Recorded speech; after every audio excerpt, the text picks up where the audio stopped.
राजा सुल्तान। बहुत पुरानी बात है, एक अजीम उश्शान सल्तनत पर राजा सुल्तान की हुकूमत थी।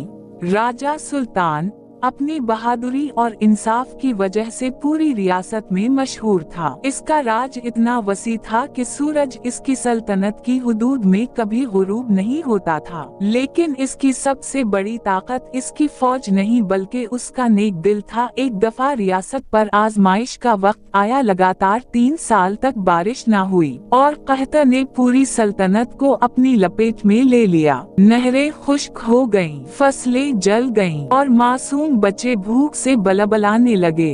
राजा के दरबार में परेशानी का आलम था। एक दिन एक बूढ़ा वजीर दरबार में हाजिर हुआ और कहने लगा, हमारा खजाना खत्म हो रहा है। अगर हमने पड़ोसी रियासत कालागढ़ पर हमला करके उनके अनाज के गोदामों पर कब्जा न किया तो हमारी रियाया भूख से मर जाएगी।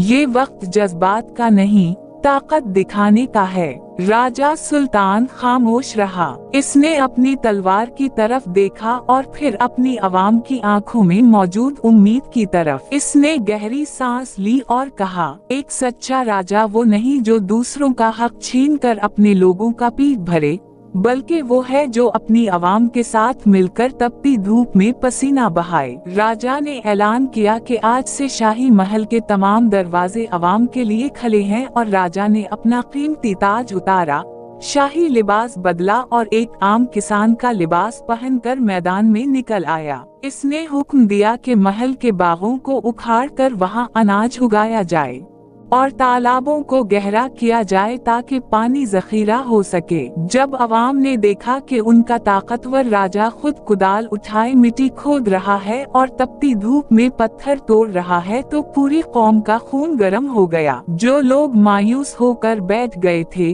वो भी उठ खड़े हुए। अमीरों ने अपने गोदाम खोल दिए और नौजवानों ने दिन रात मेहनत शुरू कर दी। कुछ माह बाद कुदरत को भी उनकी मेहनत पर तरस आ गया। आसमान से रहमत की बारिश हुई और वो जमीन जो बंजर हो चुकी थी अब सोना उगलने लगी।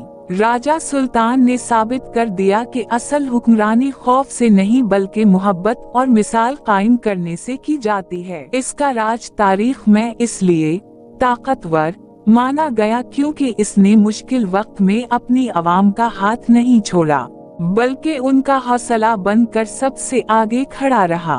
ताकतवर इंसान वो नहीं जो दूसरों को झुकाए बल्कि वो है जो गिरे हुए लोगों को उठाने की हिम्मत रखता हो। और इस तरह राजा सुल्तान ने अपनी रियासत को हमेशा हर मुश्किल से महफूज रखा।